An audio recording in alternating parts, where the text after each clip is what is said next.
Hi guys, this is Sam and welcome to WingLogic. In today's grammar video, we're going to continue the grammar game on the Saxon genitive, '(s), which I started over here last week.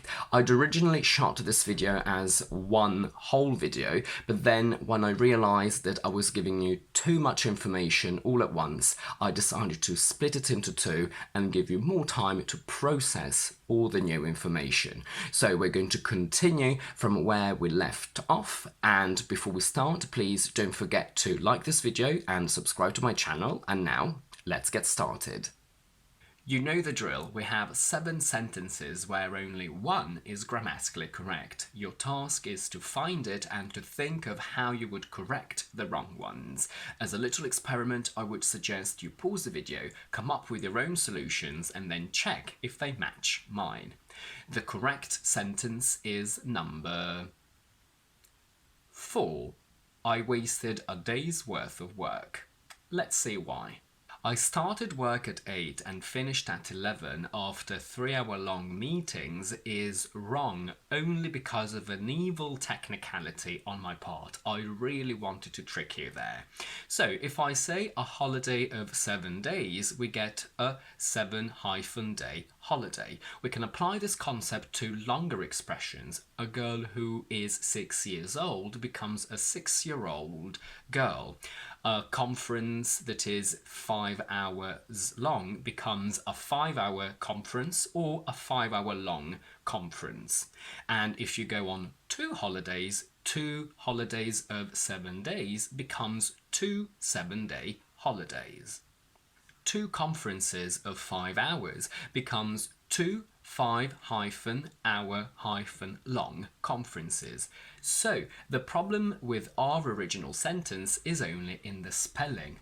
3-hour-long meetings refers to several meetings of 3 hours each, but in the sentence, if I started at 8 and left at 11, I only had one meeting that was 3 hours long. So in terms of spelling, we should write 3 and then hour-long meetings, meaning that I had 3 meetings and each meeting lasted 1 hour. Before we continue, this is a very rare case that I don't think would actually ever happen, but you can add a little bit of a difference between these two sentences with pronunciation. If you say 3-hour-long meetings, I understand several meetings of 3 hours each, where you keep 3-hour-long altogether.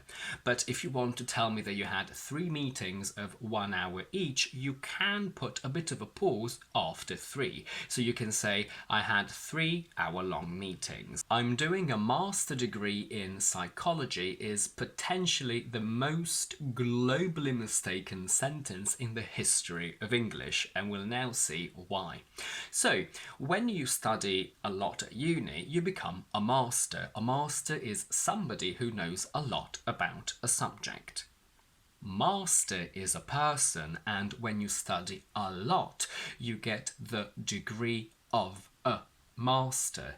And in this case, just like the car of my mum becomes my mum's car, the degree of a master becomes a master's degree. And that's why the sentence is wrong. All students that are not native English speakers will say, I have a master degree, but that's incorrect. I have a master's degree.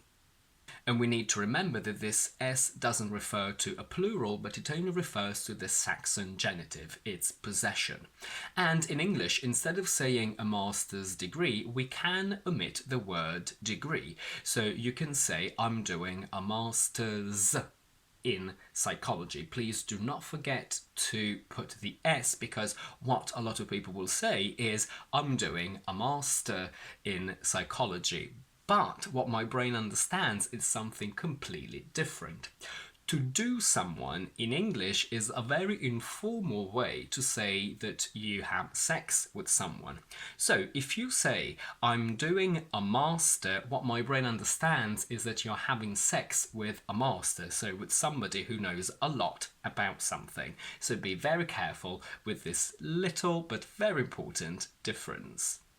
Before we analyse why James's and Luke's car is broken is wrong, I want to focus on some pronunciation aspects of it. So, when we have a singular proper noun ending in S, in terms of spelling, we can simply add an apostrophe, usually in classical references, so with words like Socrates, where you can just add an apostrophe, or you can add also an S. But in every other case, we actually add the S as well, so James becomes James apostrophe S. How do we pronounce the Saxon genitive in general? If the last sound of the singular word of the possessor is voiced, meaning that it has vibration in your vocal cords, the apostrophe S is pronounced as Z. So if we take mum, we take the last sound, m, m, m, m, vibrates, so the Saxon genitive will be mums. Dad, d, d, vibrates, dads. Toms, Stephanie's. If the last sound is voiceless, so with no vibration, we put s. Luke, k, k. No vibration here, we say Luke's. Cops, presidents. And as we already know, we don't add any extra sound to a plural word ending in S. If I say friends, it could be friend apostrophe S, so a single friend, or friends apostrophe, which means more than one friend. But when the last sound is sibilant, meaning S, Z, J, J, Sh, and Ch, we need to put is. James becomes James's. Alice becomes Alice's. Boss becomes Boss's. Let's see why the sentence is wrong, and as always, we'll use a little bit of maths. If I give you that X is the owner, we get that whatever is X is then followed by apostrophe S. So if I say James and Luke's car, that means that James and Luke are the single owner of the car, although they are two people, so they both paid for the same single car. So it's one car that technically belongs to two people that are, however, considered one big owner.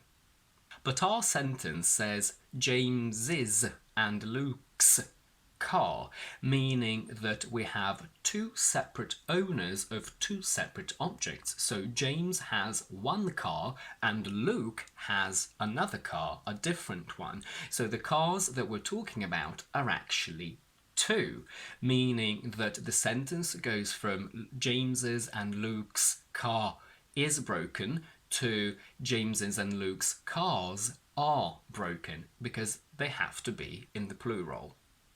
Another good example could be Tom and Hannah's children, meaning that Tom and Hannah are the parents of the same children.